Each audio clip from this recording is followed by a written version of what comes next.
A paz a todos, que Deus abençoe a tua vida em nome do Senhor Jesus. É um finalzinho de feriado abençoado para você, né? Para sua família.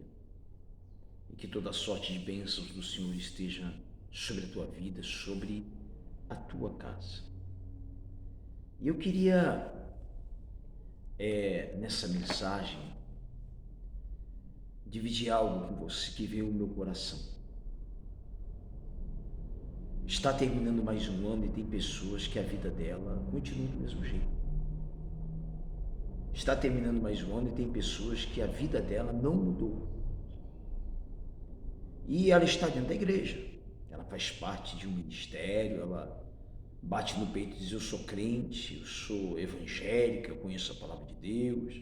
Escuta louvor, né? Tem no seu celular lá uma pasta de louvores, até de fundo de oração. Eu tenho no meu celular louvores, até eu diferencio, né? Louvor de busca, de adoração, fundo de oração, né? Eu coloquei até uma pastinha lá dizendo de palmas, né? Que seriam músicas com batidas, é uma música que a gente escuta lá batendo palma, cantando tipo corinho. Tem gente que tem isso, tem Bíblia. Eu tenho uma Bíblia no carro guardada, fora as Bíblias que eu tenho em casa, na igreja. Tem gente que assim, ela tem tudo isso, ela assiste pelo YouTube pregações, ela assiste pela televisão programas evangélicos, até ela investe na obra, ela dá crédito, por exemplo, ao dízimo, à oferta, ela crê, ela investe, ela faz campanha, ela ora, ela vai domingo, ela participa da Santa Ceia, ela faz aparentemente tudo o que tem que ser feito, todos os ritos, tudo aquilo que é ensinado pelos pregadores, ela coloca em prática, né? Tudo aquilo não, você vai entender. Praticamente tudo aquilo que é dito para ser feito ela faz, mas tem faltado uma coisa. Por isso que ela tem anos, como eu falei, dentro da igreja, anos que ela é evangélica, até se batizou nas águas, mas a vida dela não muda. Tem situações ou uma situação específica na vida dela que não muda, porque ela não toma uma atitude. Tem uma coisa que ela não faz, ela não toma atitude. Já falei, né? Ela não toma uma atitude. Você vai entender. Estou com a Bíblia aberta no livro de 1 Samuel, no capítulo 17. O título é o desafio de Golias. Você sabe disso, né? O exército filisteu estava em guerra com Israel. E o arraial seria um campo, né? Onde estava de um lado o exército de Israel, do outro lado o exército filisteu. E havia entre os soldados filisteus um homem chamado Golias. Era um homem muito grande, todo mundo sabe, né? História, um gigante. E esse homem, então, ele gritava: olha, se tiver um soldado aí de vocês, porque conseguiram ver, tanto o exército de Israel conseguia ver o exército filisteu onde estavam acampados, e vice-versa. Só que o acordo era o seguinte: que de Israel um homem se disponibilizasse, ou se dispusesse, melhor dizendo, a lutar contra o Golias. Se aquele homem vencesse o Golias, ele não ia ter batalha. O exército filisteu se dava vestido e ia embora. Agora, se o Golias vencesse aquele soldado de Israel, aquele guerreiro de Israel, então não haveria batalha. O exército de Israel se daria vencido e se entregaria aos filisteus. Se você viu aquele filme chamado Troia, né? Até com aquele ator chamado Brad Pitt, tem mais ou menos umas cenas falando disso, não? Ele lutava contra soldados, né? Era um homem contra homem, quem vencesse era o vencedor da guerra. Não precisava morrer centenas de milhares de soldados, morria um só. Então, aí cada exército preparava o seu grande guerreiro, e eles tinham lá o Golias, que realmente era um homem alto, forte, bem preparado, capacitado. Porém, não tinha ninguém em Israel, tinha um soldado. Não tinha um soldado da guarda pessoal a guarda real particular, seriam os seguranças particulares do rei Saul. Não tinha ninguém que tivesse coragem de enfrentar o Golias. E o Golias, não tem homem aí, me perdoe a palavra, não tem macho aí para me enfrentar, um sequer, entre centenas de soldados, não tem um homem que tenha coragem de me enfrentar. Ninguém tomou uma atitude, ninguém teve coragem nem de tentar, nem de dizer, olha, eu vou tentar pelo menos, um corajoso, um homem destemido.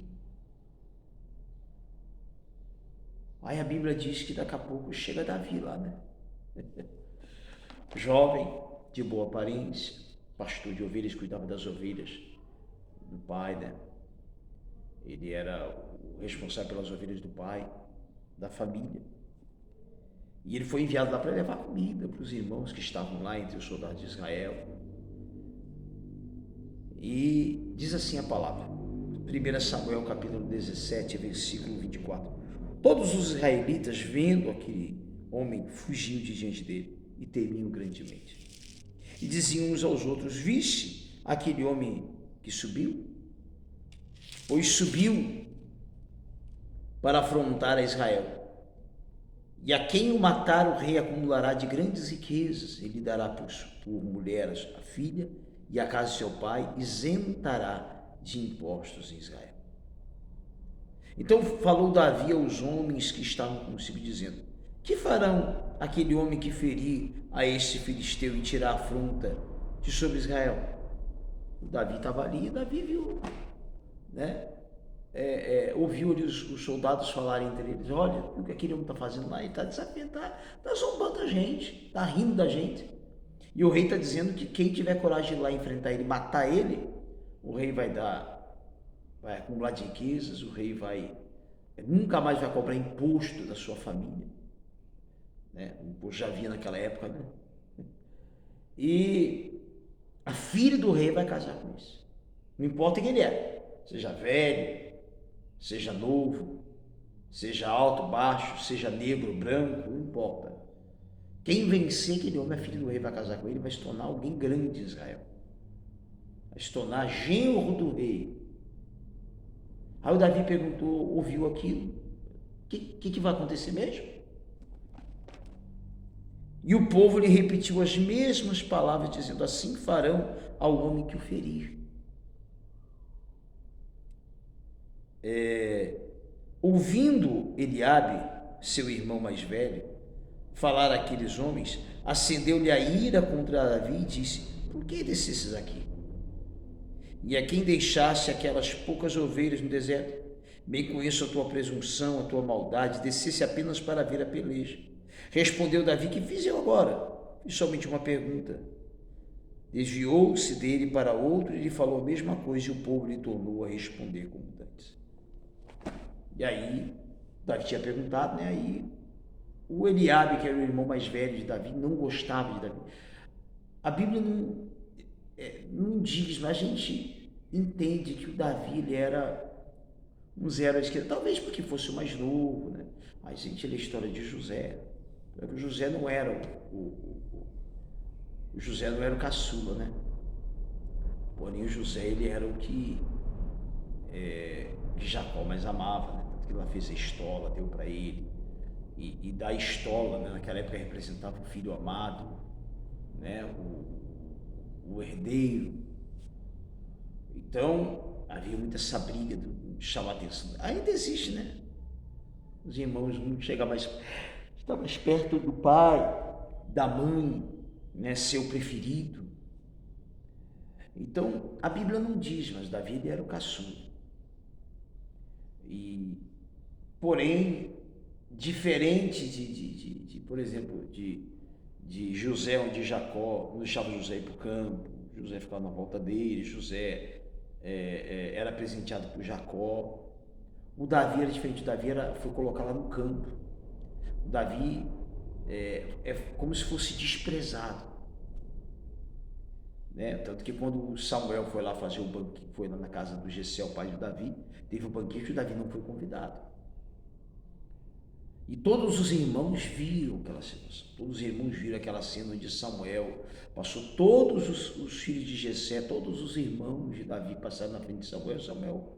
E Deus falou: não é nenhum desse aí que eu quero, não é nenhum desse aí que eu escolhi para ser o futuro rei. Aí o Samuel até falou para Jessé: acabou teus filhos?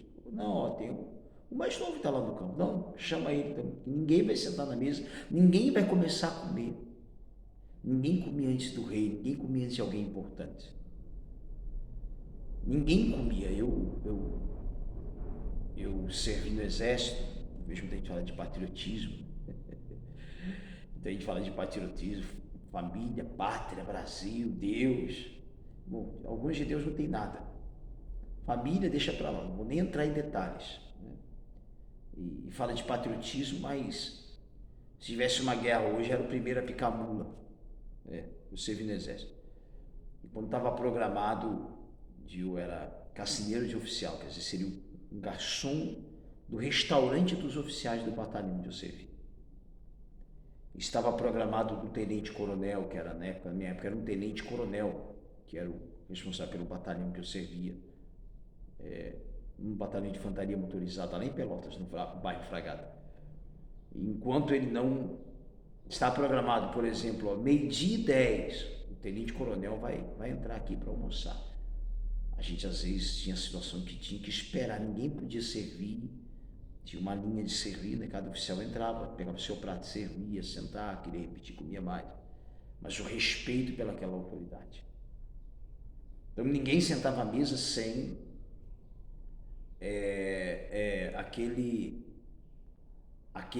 aquela pessoa importante sentar. Ele falou: ninguém senta na mesa, ninguém vai comer enquanto ele não entrar.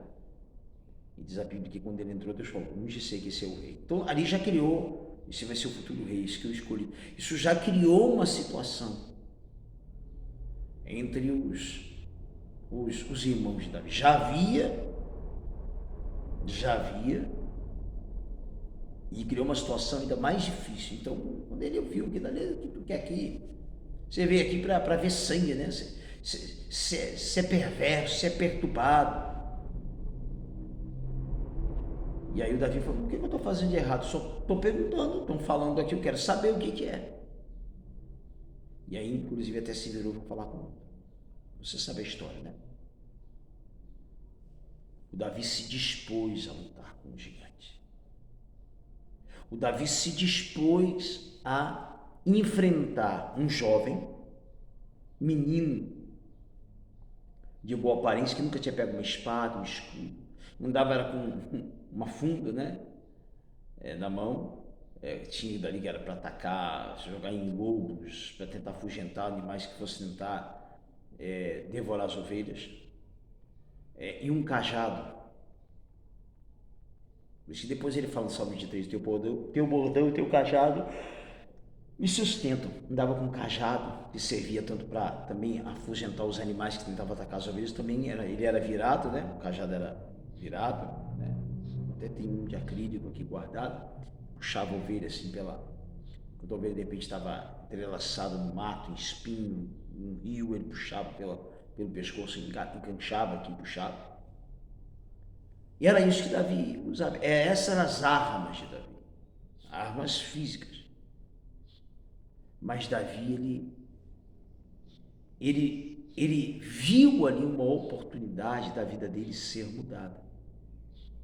Porque o que chamou a atenção de Davi foi o que ele receberia em troca se ele lutasse e vencesse o Golias.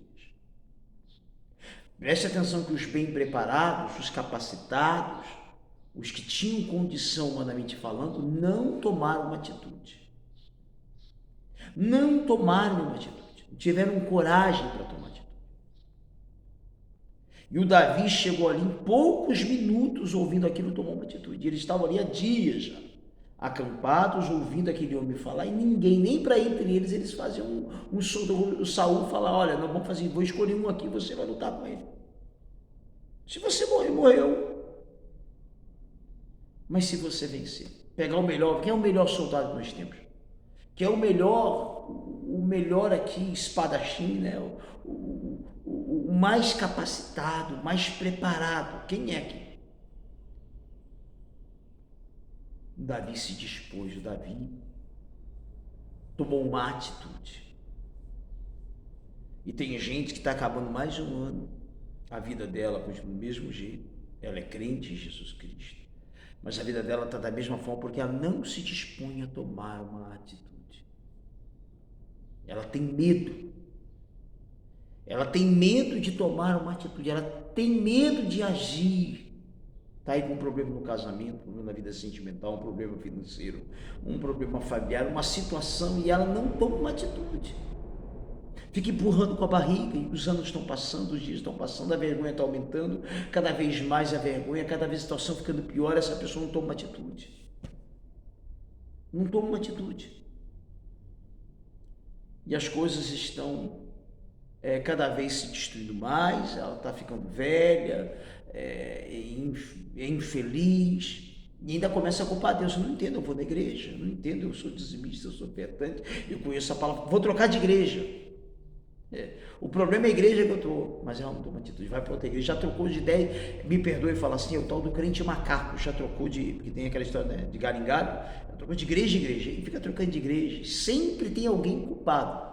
Culpado é o pastor, culpado é a doutrina da igreja, culpado é isso, culpado é o diabo, porque os pastores sempre dizem que a culpa é do diabo. Nunca a pessoa tem culpa nenhuma, não. A culpa tudo é minha. Porque se eu tomar atitude, Deus vai me honrar. Deus não honrou Davi? Davi tinha condição? Davi viu o problema. Ele tinha no coração dele essa certeza, eu vou lutar com esse homem e Deus vai me dar vitória. Deus vai me honrar. E Davi então se dispôs a tomar atitude. Você acha que foi aquela pedrinha? Você acha, quando Davi você sabia que qualquer um daqueles homens, qualquer um daqueles soldados de Israel que se disponibilizasse a lutar contra o Golias, Deus ia dar vitória? Porque enquanto o Golias estava ofendendo, dizendo, não tem homem aí, não tem macho aí, cadê os homens, não tem um soldado do tal do exército que serve ao tal do Deus vivo, cadê? Zombando risada. Qualquer um, se o irmão de Davi, Eliabe, tivesse disposto a lutar, Deus ia dar vitória. Se o Saul, embora já fosse velho, Deus ia dar vitória. Se um soldado lá de 100 anos se disponibilizasse a lutar contra Golias, Deus ia dar vitória. Não foi o Davi que venceu. As pessoas entenderam que o Davi venceu o Golias. Não, o Davi, a única atitude que Davi teve que tomar foi uma atitude. Você está entendendo o paradoxo? A única coisa que Davi tem que fazer foi se dispor a lutar. Dizer, Senhor, eu vou lutar, eu vou fazer a minha parte, eu vou pegar a minha funda e vou, meu cajado lá, tanto que quando ele estava chegando lá perto, lá com um cajado, ele disse, eu sou algum cão, tu vem comigo com pedra e pau? O Davi se dispôs a lutar. O Davi resolveu tomar uma atitude, decidiu mesmo. Davi não deu 5, 6 passos quando viu aquele homem de perto, em nome de grande, ele falou, agora, vou correr, vou picar a mula. Não. Davi até fala para ele, né, você vem contra mim com escudo, lança, espada, armadura, todo preparado. Eu não tenho nada aqui, mas eu vou contra ti em nome do Senhor dos Exércitos. Deus só queria que alguém tomasse uma atitude. E Deus deu a condição. Você acha que foi aqui a força da pedra que o Davi colocou na funda e ficou assim e jogou? Não. Foi Deus que usou aquela pedra para derrubar o gigante. Tanto que a Bíblia diz que ela encravou na testa e o Golias caiu, e não caiu morto, caiu. Apagado, desmaiado. A força da pedrada. E o Davi foi lá, tomou a espada do Golias e cortou a cabeça dele, matou, acabou o negócio. Mas tudo começou porque o Davi ouviu as recompensas que seriam dadas a ele, ou a quem vencesse o Golias, e se dispôs, deu crédito. Se fizer isso, vai acontecer? Fala para o rei que eu vou lutar. O rei até achou que ele não tinha cuidado, mas que isso é muito jovem, eu vou, rei, olha já o leão lá, o urso, eu vou. Dá a armadura para ele então, já que ele quer ir. Não, esse negócio é muito pesado, não dá não, eu vou lá. Deus só está esperando você tomar atitude. Hoje é dia 15, né? É isso? 15 ou 16, estou com a cabeça meio 15, né? 15 de novembro de 2022. Quanto tempo faz que você já ouviu? Quantas vezes essa palavra? Quantas vezes você já leu? Quantas vezes você já ouviu essa história? Desde pequenininho você escuta essa história, estudava na escolinha bíblica, você ouvia a tia contar, falar de uma outra maneira, né? Quantas vezes você já viu talvez filme, viu minissérie, novela na televisão? E o que está faltando para você tomar atitude? Ah, mas eu tenho medo, pastor, não tenho medo que ideia. E se não, quando eu tenho medo, o teu medo está impedindo você de vencer. O teu medo está impedindo a senhora, o Senhor, de ver as recompensas de Deus se cumprir na tua vida. Você toma posse dessa recompensa. Foi o que impediu, por exemplo, poderia ter sido Eliabe, o genro do rei, poderia ter sido irmão de Davi, o homem rico, né? Porém, casado com a filha do rei, homem rico, conhecido, porque Deus, ele queria que alguém, ele estava esperando alguém tomar atitude. Está esperando você tomar atitude. Eu estou esperando por Deus, mas ele está esperando você tomar atitude.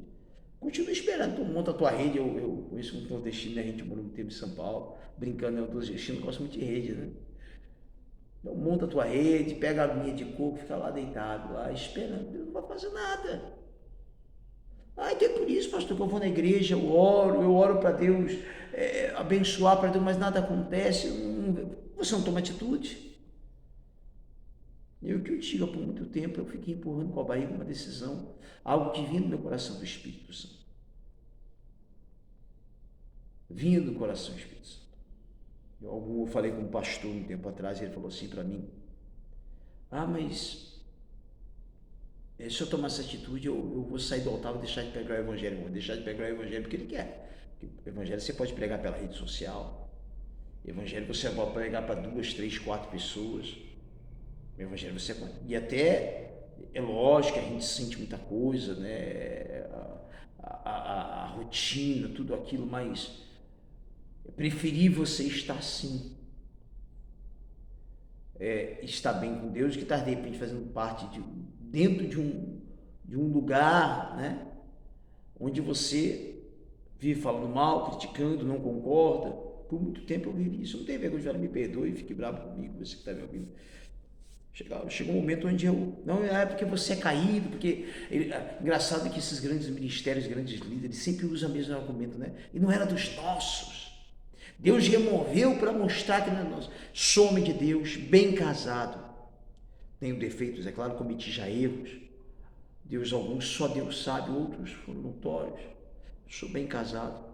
Deus na minha vida, é claro que eu tenho medos, lutas, batalhas, guerras. Eu quero que alguém prove que eu não sou homem de Deus, que eu não sou bem casado, que Deus não tem me abençoado. Eu não estou falando nesse sentido financeiro, mas estou feliz. Claro que às vezes vem sentimentos, desejos, coisas que a gente lembra, é natural isso. Mas hoje eu tenho a liberdade de fazer aquilo que o Espírito Santo diz, da maneira como que eu acho que tem que ser, que o Espírito Santo coloca. Não, mas é porque é isso que quem diz que são esses grandes líderes? Muitos desses grandes líderes que estão aí, que você vê aí, Deus já retirou unção faz tempo. Vive de passado, de aparência, preso, são profetas velhos. Essa é a realidade. E você sai de um grande ministério, você é taxado de mentiroso, de bandido, de safado, de ladrão, sem vergonha. Foi isso que falaram de mim, bandido não, me chamaram de mentiroso, de caído, de demoniado, de perturbado. Não dou bola nenhum para eles. Isso não me importa muito, não dependo deles. Inclusive saí com uma mão na frente, eles até me deram nem passagem de ônibus. Bem sincero, depois de 16 anos, nem uma passagem de ônibus me deram. Me prometeram, mas não me deram nem uma passagem de ônibus. Ele prova o caráter, né?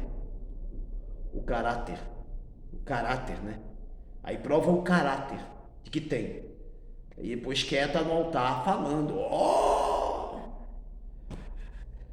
deixa pra lá, assunto, mas se a palavra é tomada. E eu tomei atitude, por muito tempo eu já vinha me guardando, eu olhava para quem tinha tomado atitude e ficava, meu Deus, como é que ele fez isso e agora, velho? Como é que ele fez isso? mas ele é doido, eu pensava assim. E por muito tempo com medo de tomar atitude. Muito tempo com medo de tomar atitude. Eu não sei o que vai acontecer amanhã, mas Deus conhece o meu coração. Servir a Deus, eu posso servir a Deus como estou servindo agora, posso servir a Deus em outro ministério, não tenho vergonha de falar, mas hoje eu não faço mais o que eu fazia, não que eu mentia, que eu roubava, mas sujeitar algumas questões que eu não concordava, mas eu achava que aquilo era correto. Daquela maneira, não. E eu vejo, tem muitos pastores, até bispos, pregadores, que não têm coragem de tomar atitude e ficam só lamentando. Aí um tempo atrás falou para mim isso, eu falei, irmão, toma atitude, o Senhor, toma atitude aí, Deus é contigo, Deus vai te honrar. Falou mais comigo. Mas vivem falando um para o outro, criticando isso, criticando a direção, criticando A, B ou C. Toda vez que fala comigo, falando, tá difícil, tá complicado, porque isso, porque aquilo, porque eu toma atitude. O que faltava para mim era isso, o que falta para ele e para muitos é isso. E aí, eu agora olhando para a sua vida também, o que falta talvez para você é a mesma coisa. Mas eu estou com medo, o que vai acontecer? Deus vai te dar vitória. Deus não honrou Davi? Vai honrar você. Deus honrou Davi, o que está escrito aqui se cumpre. Eu sei que aqui é um livro de papel, impresso com tinta, eu sei que muitos vão dizer assim, mas foi homens que escreveram. Sim, homens que eu creio que foram homens ungidos de Deus. E Deus usou eles para deixarem escrito aquilo que ele queria. Eu acredito que a Bíblia ela foi, através dos anos, algumas coisas sendo removidas, outras acrescentadas, alguma tradução mudada ainda, para chegar hoje na perfeição. Hoje a Bíblia chegou a não tem que ser nada acrescentado e nada tirado. E Deus está dizendo para mim, para você, está dizendo para todos nós, toma uma atitude. Porque se você tomar uma atitude, eu tenho coisas grandes e maravilhosas preparadas para você. É tempo de atitude. Que Deus abençoe a tua vida, que Deus abençoe a tua casa. Tudo depende de você. Tudo depende, não depende de Deus, não depende do diabo, não depende de Lula, Bolsonaro, de bispo, de apóstolo, de pastor, de profeta. Tudo depende de você. É que as pessoas, eu quero um dia gravar um vídeo falando sobre a prisão, a cadeia religiosa que nós vemos no Brasil. A cadeia religiosa, as pessoas estão presas dentro da igreja, presas, é colocado medo no coração das pessoas vivem presas dentro da igreja. Então eu, como eu falei, por um tempo eu vinha me questionando já isso, eu não agia assim, então por isso eu era meio colocado de escanteio mesmo, meio assim que não era à esquerda, meio que, porque às vezes eu falava mesmo, eu criticava mesmo abertamente, eu não concordava com algumas questões. Quem sabe onde eu passei sabe disso. Estou aqui querendo ser hipócrita. Eu chegava e expunha mesmo. Olha, não concordo, está errado, não pode ser assim, tem que ser desse jeito. Sou melhor que os outros, muito pelo contrário. Mas por muito tempo já o Espírito Santo, já era para mim ter tomado a decisão que eu tomei há mais ou menos uns 8 meses atrás, de ter tomado há 4, 5 anos atrás, 6 anos, 7 anos atrás. Eu estava lá em São Paulo. Eu já questionava algumas questões, eu não concordava. Só que o medo de tomar atitude. E a esperança que fosse haver uma mudança. A minha esposa, minha esposa até falava assim para mim, mesmo quando eu chamo ela mamãe, né? Você acredita em Papai Noel, o coelhinho da Páscoa?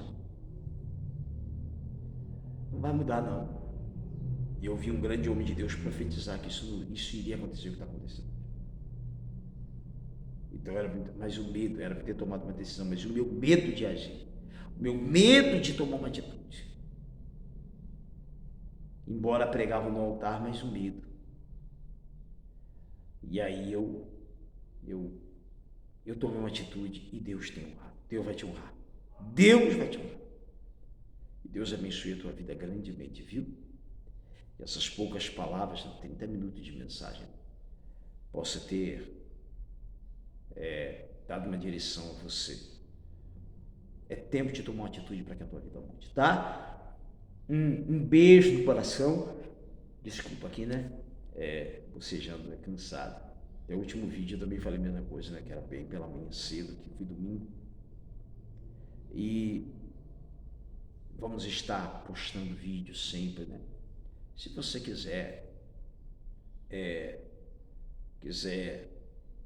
se inscrever, fique à vontade, apertar o sininho toda vez aí que a gente gravar um vídeo, alguns mais curtos, outros mais longos, né? Sempre uma mensagem, alguma coisa assim, se você quiser, você vai estar nos ajudando, né? Começamos agora esse trabalho. Não sei se tem 10 pessoas inscritas, eu não tenho muitos amigos não, na verdade eu tenho muitos conhecidos, né? E às vezes a pessoa turma se escrever, de música, disso, de aquilo, não sei o quê. Mas se você quiser escrever para me ajudar, não eu pessoalmente, para que o evangelho seja propagado, tá? Fique à vontade. Um beijo no coração. Deus te abençoe. É tempo de se reconciliar com Deus. É tempo de tomar atitude. Deus abençoe a todos. Em nome do Senhor Jesus.